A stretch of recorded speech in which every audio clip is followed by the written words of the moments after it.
성탄주일 우리에게 주신 하나님의 말씀은 빌립보서 2장 5절로 11절까지의 말씀입니다. 빌립보서 2장 5절로 11절 우리 한 목소리로 합독하시겠습니다. 너희 안에 이 마음을 품으라. 곧 그리스도 예수의 마음이니 그는 근본 하나님의 본체시나 하나님과 동등됨을 취할 것으로 여기지 아니하시고 오히려 자기를 비워 종의 형체를 가지사 사람들과 같이 되셨고 사람의 모양으로 나타나사 자기를 낮추시고 죽기까지 복종하셨으니 곧 십자가에 죽으심이라. 이러므로 하나님이 그를 지극히 높여 모든 이름 위에 뛰어난 이름을 주사 하늘에 있는 자들과 땅에 있는 자들과 땅 아래에 있는 자들로 모든 무릎을 예수의 이름에 꿇게 하시고 모든 입으로 예수 그리스도를 주라 시인하여 하나님 아버지께 영광을 돌리게 하셨느니라. 아멘. 하나님 말씀입니다. 자, 여러분 반갑습니다. 우리 주 예수 그리스도의 소망과 평화와 기쁨과 사랑이 예배하는 우리 모두와 함께 하시기를 간절히 바랍니다. 오늘은 대림절의 넷째 주일이자 성탄주일을 맞이하며 그 네 번째 촛불, 사랑의 초를 밝힙니다. 참으로 우리 한 생명 한 생명을 너무나도 사랑하셔서 친히 이 땅에 내려오신 우리 예수님을 생각하며 그 사랑을 우리 안에 품고 나누어가는 뜻깊은 올 성탄절이 될 수 있기를 간절히 바랍니다. 자, 함께 서로 우리 사랑을 나누며 인사하겠습니다. 반갑습니다. 예, 따뜻하고 사랑이 많은 성탄절 되시기 바랍니다. 은혜 충만하시기 바랍니다. 한 추운 겨울날이었습니다. 미국의 한 집에서 축하 파티가 있었습니다. 그 집에 3대 독자가 있는데요. 얼마 전에 이 아이가 유아 세례를 받았습니다. 그래서 그것을 축하하는 파티를 연 것입니다. 사람들이 많이 왔습니다. 파티 분위기가 점점 무르익어 갔습니다. 그런데 정작 그 파티의 주인공인 아이가 보이지 않았습니다. 그래서 손님 중에 한 분이 오늘의 주인공을 좀 보고 싶습니다 라고 얘기를 했고 집 주인이 아기를 데리러 방으로 갔습니다. 그런데 잠시 후 비명소리가 나더니 아기를 데리러 갔던 주인이 새파랗게 질린 얼굴로 울면서 뛰어왔습니다. 왜 그런가 했더니 초대받는 손님들이 이제 겨울이니까 다들 두꺼운 옷을 입고 왔겠죠. 그 옷을 벗어서 옷걸이에 걸려고 했는데 마침 옷걸이가 없었습니다. 그래서 아기 침대 옆에 이렇게 걸쳐놨던 거죠. 근데 하나만 걸쳐 있으면 괜찮은데 이게 하나씩 둘씩 쌓이니까요. 이 두꺼운 옷들이 무게가 있으니까 쌓아놨던 옷들이 그만 아기 쪽으로 쓰러지고 말았습니다. 그래서 애가 질식사한 것입니다. 난리가 났죠. 파티의 자리는 한순간 사고의 현장이 되고 말았습니다. 자, 주인공이 없는 유아 세례 파티. 다들 그 파티의 주인공을 외면한 채 오직 파티 분위기에만 젖어 있었고요. 자기들끼리 놀고 기뻐했던 사람들. 결국은 그들이 그 파티의 주인공을 죽게 만든 것입니다.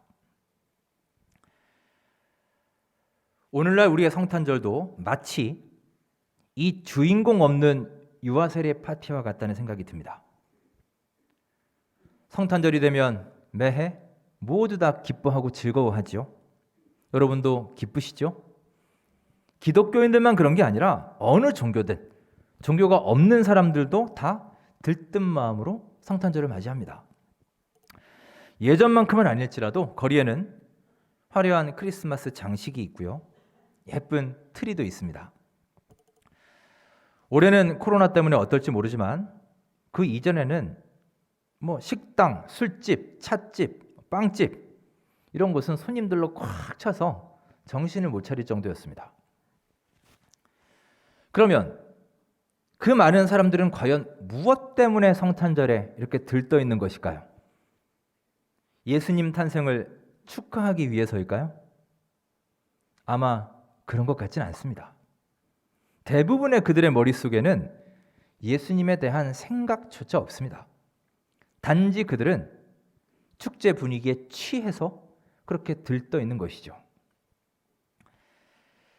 미국에서는 벌써부터 종교적인 색채를 지운다는 명목으로 이미 크리스마스를 홀리데이, 공휴일이라고 부르기 시작했습니다. 벌써 꽤 됐습니다.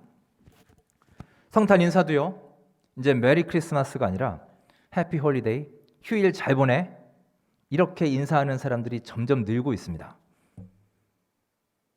아직 우리나라는 그 정도는 아니지만 최근의 추세를 볼 때 머지않아 그런 날이 올 수도 있지 않을까 싶습니다. 한마디로 오늘날의 크리스마스는 주인공 없는 잔치요, 생일자 빠진 생일 파티를 할 수 있습니다. 올해도 어김없이 크리스마스를 맞이하게 됩니다. 자, 올 2021년 여러분에게 있어서 크리스마스는 어떤 날인가요? 여러분은 예수님이 떠오르십니까? 아니면 홀리데이, 휴일이 떠오르십니까? 수족관에서 물고기를 돌보던 사람이 있었습니다. 그는 자신의 물고기를 너무나 아끼고 사랑한 나머지 결국 자기가 물고기가 되었다. 이런 얘기 들어보셨나요? 아니, 이 무슨 황당무계한 얘기입니까? 지금이 어느 시대인데 무슨 말도 안 되는 얘기를 하나요? 아마 속으로 피식 웃으신 분도 계실지 모릅니다. 하지만 여러분, 이 황당한 이야기보다 더 말도 안 되는 얘기가 있습니다. 그런데 그 얘기는 사실입니다. 하나님이 이 세상을 너무나 사랑하셔서 세상 사람들이 자신을 배신하고 부인하고 잊어버리고 떠나고 심지어 다른 신을 섬겼음에도 사랑하는 아들, 그것도 하나밖에 없는 외아들을 사람이 되도록 해서 이 땅에 보내주신 것입니다. 우리 상식으로는 말도 안 되는 얘기죠. 이해할 수도 없는 일입니다. 그런데 그런 일이 실제로 일어났습니다. 여러분, 이것이 바로 하나님께서 사람의 모습으로 이 땅에 오신 사건, 성탄의 사건인 것입니다. 자, 주님이 이 땅에 어떻게 오셨나요? 오늘 빌립보서 본문처럼 예수님은 근본 하나님의 본체시라, 즉 하나님만큼 높으신 분이시고 하나님 자신이라는 겁니다. 그런데 그런 분께서 자신을 비우시고 자기를 낮추셔서 이 세상에 오신 것입니다. 하나님이 하나님이시기를 포기하고 자기를 비우심으로 인간이 되신 거예요. 이것을 신학적인 말로 케노시스라고 합니다. 케노시스는 비우다라는 뜻입니다. 자, NIV 영어 성경에서는 자신을 비워라는 이 구절을 이렇게 번역합니다. He made himself nothing. 여기서 이 nothing이라는 말은 아무것도 없다는 뜻이 아니라 아주 작은 것, 별 볼 일 없는 것, 하찮은 것, 아무것도 아닌 것, 이런 뜻입니다. 즉 모든 것 중에 모든 것 되신 하나님, 가장 존귀하고 가장 높으신 그 위대하신 하나님, 에브리띵 되신 하나님이 자신을 비우시고 스스로를 아무것도 아닌 nothing으로 만드셔서 이 세상에 내려오신 것입니다. 여러분, 이 놀라운 사건이 바로 성탄인 것입니다. 예수님은 만왕의 왕이십니다. 따라서 예수님이 태어나시기에는요, 사실 왕궁도 부족한 것이죠. 만왕의 왕이시니까요. 그런데 예수님은 우리가 아는 것처럼 왕궁은커녕 차디찬 구유에서 태어나셨습니다. 여러분은 구유라고 하면 주로 어떤 이미지가 떠오르시나요? 보통 옛날에 우리나라 외양간 같은 데서도 보던 그런 구유, 큰 나무를 속을 파내서 만든 그런 구유가 주로 떠오르시죠. 안셀름 그린이라는 사람이 50가지 성탄 축제 이야기라는 책을 썼는데 그 책에서 그는 이렇게 말합니다. 구유에 대해서 말하고 있습니다. 예수가 누웠던 구유는 돌로 만든 것이었다. 그것은 하나님의 영광이 빛나는 아기의 가난을 상징한다라고 했습니다. 즉 당시에 이스라엘에서는 나무 대신에 큰 바위를 파서 구유를 만들었다라는 거예요. 그러니까 우리가 흔히 알고 있는 그 마국간의 말구유가 아니라는 설도 사실 지금 많이 있습니다. 왜냐하면 그 근거는 그 당시 이스라엘에서는 말을 거의 키우지 않았기 때문이에요. 어쨌건 돌구유이건 말구유이건 간에 예수님은 그렇게 차갑고 누추한 구유에 누우셨습니다. 왕 되신 우리 예수님이 어떻게 이런 구유에 누우실 수 있었을까요? 그것은 자신을 완전히 비우셨기 때문입니다. 자신을 한없이 낮추셨기 때문이에요. 하지만 여러분, 오늘날 우리는 어떻습니까? 우리는 구유에 누우려고 하지 않습니다. 누추하고 차디차고 딱딱한 구유는 더더욱 거부할 것입니다. 낮아지려고 하지 않습니다. 다들 편안하고 화려한 보좌에 앉고 싶어 합니다. 왜 그렇습니까? 자신을 비우지 못했기 때문입니다. 예전 한 10년 전의 일입니다. 해마다 이제 연말이 되면 TV에서 여러 가지 시상식들을 하죠. 올해도 며칠 후면 하게 될 것입니다. 가요대상, 연기대상, 연예대상 이런 시상식을 하는데요. 아마 여러분 많이 보셨을 겁니다. 한 연기대상에서 두 여배우가 대상을 공동 수상한 적이 있습니다. 그러니까 두 사람이 이제 앞에 나왔죠. 상을 받고 이제 수상 소감을 말해야 되는데 상 받은 사람이 둘이잖아요. 그래서 서로 먼저 얘기하라고 양보를 했죠. 여기까지는 흔히 볼 수 있는 모습입니다. 자, 그런데 보통은 상대방을 이렇게 배려해서 먼저 얘기하라고 양보하는 느낌인데요. 왠지 이날은 그런 느낌이 아니었던 겁니다. 마치 자기가 그 마지막으로 소감을 얘기해서 소위 시상식의 피날레를 장식하고 싶은 그런 느낌이 이제 사람들에게 들기 시작한 거죠. 아웅다웅 하다가 한 명이 먼저 소감을 얘기했습니다. 그리고 그 다음에 다른 한 명이 얘기했습니다. 그럼 이제 끝났잖아요. 근데 갑자기 처음 얘기했던 배우가 다시 나와서 저 빼먹은 사람이 있어요 하면서 다시 마이크를 들었습니다. 그랬더니 옆에 있던 배우가 또 나와서 저도 빼먹은 사람이 있어요 하고 또 마이크를 잡아듭니다.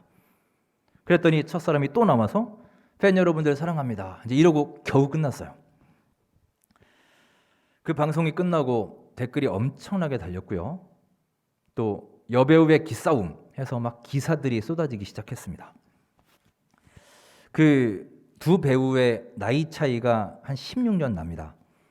그리고 연기 경력도 사실 비교가 안 되죠. 그러니 아무래도 우리나라 정서상 그 후배 배우가 훨씬 욕을 많이 먹었겠죠. 그렇게까지 해서 꼭 선배를 이겨 먹어야겠냐 뭐 이런 내용이었습니다. 저는 그 기사를 보면서 일단은 아니 수상 소감 순서가 그렇게 중요한 건가? 그게 참 궁금하기도 했고요. 아니 이 좋은 날 대상까지 탄 날에 왜 이런 일로 이렇게 안 좋은 소리를 들어야 되는가 좀 안타깝더라고요. 물론 저는 여배우들의 입장을 잘 모릅니다. 그 수상 소감을 마지막에 얘기하는 게 어느 정도의 의미가 있는지는 잘 모르지만 저는 그런 생각을 했어요. 만약에 둘 중에 한 사람이 나이나 선후배 떠나서 쿨하게 그냥 양보하고 자기가 먼저 얘기를 했으면 어땠을까요? 자, 후배가 먼저 말했다면 아무래도 그림도 더 좋았을 것이고요. 그 대상 축하에 딱 초점이 맞춰졌겠죠. 또 만약에 선배가 먼저 했다면 아마 그 시상식 후에 그 선배 배우에 대한 평이 완전히 달라지지 않았을까요? 16년이나 선배임에도 불구하고 쿨하게 후배에게 그 피날레를 양보한 큰 그릇의 선배 이런 식으로 말이죠. 결국 두 사람 다 대상 소식은 묻혀버리고 기싸움이니 자존심 싸움이니 이런 기사만 잔뜩 나오게 되었습니다. 자, 하나의 예를 들었지만 이 역시도 우리가 더 높아지려는 마음, 좀 더 주목받으려는 마음, 내가 주연이 되어야 하는 마음, 이런 것에 기인한 것 아니겠습니까? 우리 모두에게도 사실 다들 이런 마음이 있습니다. 마태복음 2장에 보시면 예수님을 경배하기 위해서 동방으로부터 박사들이 예물을 가지고 옵니다. 자, 여기서 말하는 동방이 어디인지 정확하진 않지만 보통은 페르시아, 지금의 이란이죠. 페르시아로 봅니다.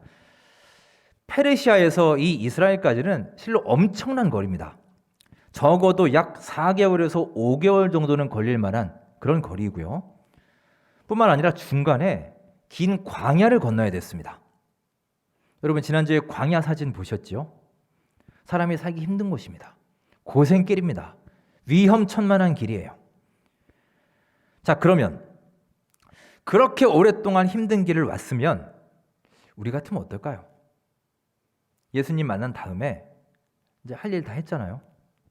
그러면 좀 편히 쉬기도 하고 좀 즐기기도 하면서 천천히 돌아갈 만도 한데 그들은 오직 딱 한 번 예수님 만나고 경배한 다음에 바로 다시 4개월, 5개월을 광야를 거쳐서 고향으로 돌아갑니다.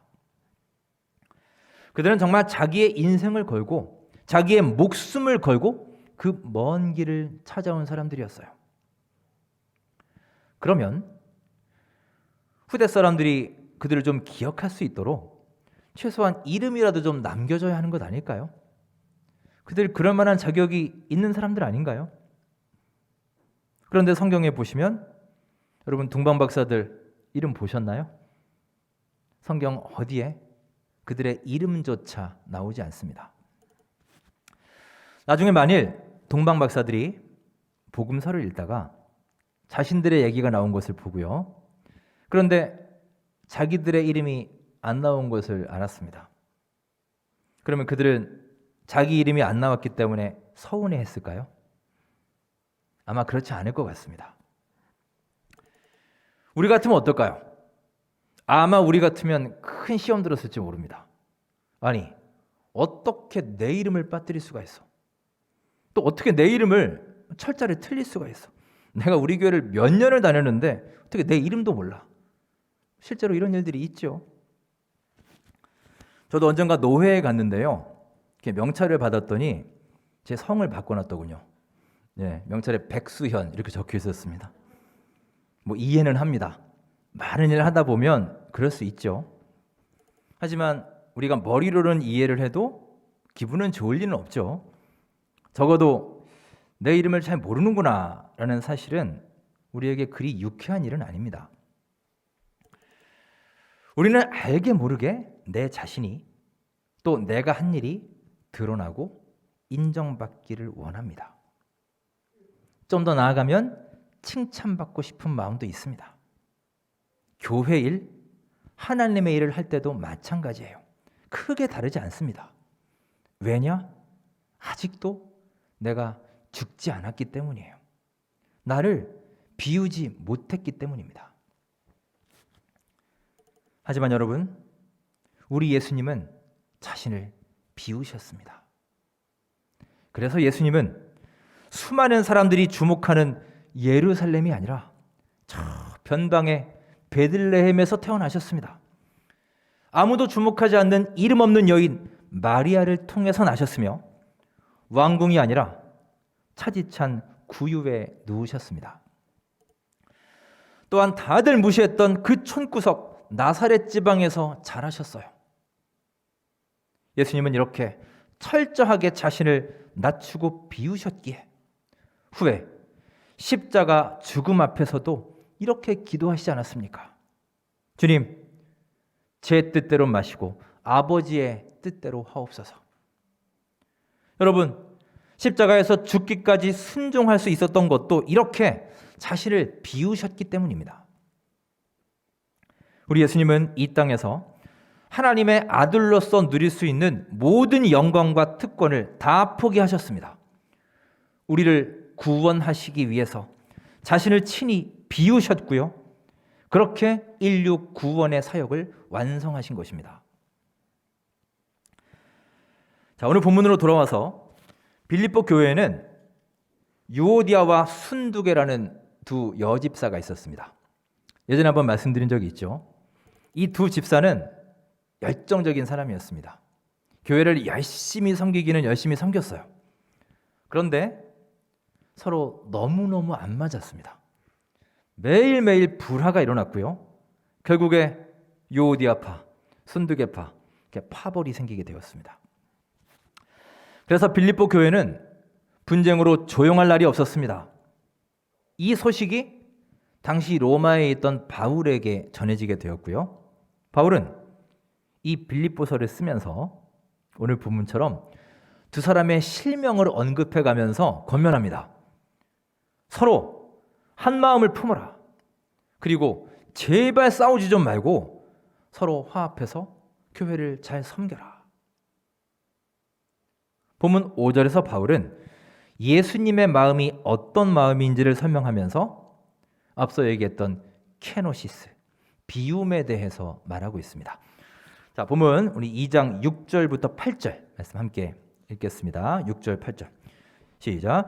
그는 근본 하나님의 본체시나 하나님과 동등됨을 취할 것으로 여기지 아니하시고 오히려 자기를 비워 종의 형체를 가지사 사람들과 같이 되셨고 사람의 모양으로 나타나사 자기를 낮추시고 죽기까지 복종하셨으니 곧 십자가에 죽으심이라. 아멘. 이 구절은요, 예수님이 어떤 분이신지를 신학적으로 설명하는 구절이 아니에요. 실상은 그런 배경에서 나온 말씀이 아닙니다. 그럼 뭐냐? 하도 교회 안에서 서로 싸워대니 너희들 제발 그만 좀 싸워라 권면하면서 이 예수님의 얘기를 한 것입니다. 이런 거죠. 자, 너희들 예수님을 봐라. 예수님은 스스로를 비우시고 낮추셨다. 하지만 하나님이 지극히 높여주시지 않았느냐. 그렇게 부활하고 승천하셔서 영광의 보좌에 앉게 되셨다. 이어서 강조합니다. 너희들 교회에 왜 다툼이 일어나느냐? 너희가 서로 높아지고 인정받으려고 하기 때문이 아니냐. 하지만 너희들은 명심해라. 너희가 높아지고 싶다고 해서 높아지는 것이 결코 아니다.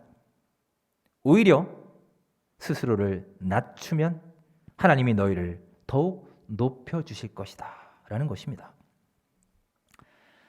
바울의 말씀 중에 바로 앞에 있는 2장 3절 말씀이 있습니다. 자, 우리 그 내용을 잘 보시면서 2장 3절 읽겠습니다. 시작.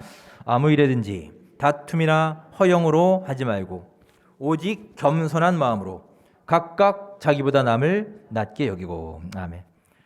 자기보다 남을 낮게 여겨라 하고 했습니다. 여러분 잘 보십시오. 낮게, 지읒 받침 낮게가 아니라 시옷 받침 낮게입니다. Better than yourself. 너 자신보다 더 위에, 더 귀하게, 더 크게 남을 생각하라는 거예요. 여러분, 낮게와 낮게는 받침 하나 차이이지만 그 의미는 하늘과 땅 차이입니다. 자신을 비운 사람은 다른 사람을 나보다 낮게, 더 귀하게 여깁니다. 그리고 그런 사람은 하나님이 높여주실 것입니다. 하지만 자신을 비우지 못한 사람은, 아직도 욕심으로 내 안에만 꽉꽉 채우려는 사람은 다른 사람을 나보다 낮게, 하찮게 여깁니다. 그리고 그런 사람은 하나님이 낮추실 것입니다. 이것이 바울이 말하고 있는 핵심입니다. 여러분께 묻습니다. 우리 하나님께 크게 쓰임받기 원하십니까? 네. 그닥 원하지 않으시는 것 같나요? 하나님의 은혜와 감동, 여러분 하루하루 누리기를 원하십니까? 네. 우리 삶의 새로운 변화, 믿음의 성장을 원하고 계십니까? 아멘. 그렇다면 여러분, 우리가 먼저 해야 될 것이 있습니다. 바로 내 자신을 비워야 합니다. 노자에 보면 이런 말이 있습니다. 항아리를 쓸모있게 하는 것은 도공이 빚는 흙이 아니라 항아리 안에 빈 공간이다. 빈 공간이다. 그렇습니다, 여러분. 가득 차 있는 그릇, 공간 없이 꽉꽉 차 있는 그릇은 더 이상의 소망이 없습니다. 더 채울 곳이 없어요. 따라서 여러분, 우리 하나님께서 쓰시는 그릇은 깨끗함과 동시에 담을 수 있는 공간이 있는 그릇이어야 함을 기억하시기 바랍니다. 우리가 그런 그릇이 되어야 하지 않을까요? 대나무는 속이 비어 있지요. 그렇게 속이 비었기 때문에 그 나무로 피리를 만들 수 있는 것이죠. 바이올린도 그 속이 비어 있기 때문에 공명을 통해서 그렇게 아름다운 소리를 낼 수 있는 것입니다. 여러분, 세상은 우리가 얼마나 많은 것을 가졌는지, 얼마나 가득히 꽉꽉 채웠는지에 관심을 두지만 우리 주 하나님은 우리가 얼마나 많이 비워졌는지에 관심을 두십니다. 왜냐? 우리가 하나님의 것으로, 하나님의 은혜로 온전히 채워지기를 원하시기 때문입니다. 따라서 여러분, 우리가 주님 앞에 깨끗한 빈 그릇이 되어질 때 우리 하나님은 여러분과 저를 통해 아름답고 귀한 하나님의 일들을 이루어 나가실 줄 믿습니다. 아기 예수님의 탄생을 축하하고 감사하는 성탄 주일입니다. 예수님은 이 성탄절에 자신을 완전히 비우시고 우리에게 오셨습니다. 그리고 그 비움을 통해서 우리 모두를 위한 구원 사역을 완성하셨습니다. 하나님도 자신을 비우셨습니다. 죽을 수밖에 없는 나를 위해서 사랑하는 독생자 외아들을 사람의 모습으로 보내주신 것입니다. 사랑하는 여러분, 이 비움의 정신, 이것이 바로 성탄의 진정한 정신입니다. 한없이 높아지기를 원하고 끊임없이 올라가기만을 원하는 이 시대에 우리도 예수님처럼 내 자신을 비우고 나보다 다른 사람을 낮게 귀하게 여기며 우리 사랑의 예수님을 하루 본받아 섬기는 비움의 성탄을 맞이하시고 실천할 수 있는 우리 모두의 삶이 되시기를 주님의 이름으로 축원합니다. 기도하겠습니다. 사랑의 하나님 아버지, 예수님의 오심을 기다리며 준비하는 대림절의 마지막 주간 성탄 주일을 맞이합니다. 하루하루 높아지기 원하고 인정받기 원하며 가득 채움받기 원하는 이 세상 속에서 자신을 비워 종의 형체를 가지신 예수 그리스도의 삶을 본받기 원합니다. 자기보다 남을 낮게 귀하게 여기고 예수님께서 본을 보여주신 섬김과 겸손의 삶을 실천하여 이 땅에 내려오신 성탄의 진정한 의미를 회복하고 묵상하는 저희들의 삶이 되게 하옵소서. 예수님의 이름으로 감사하며 기도드립니다. 아멘.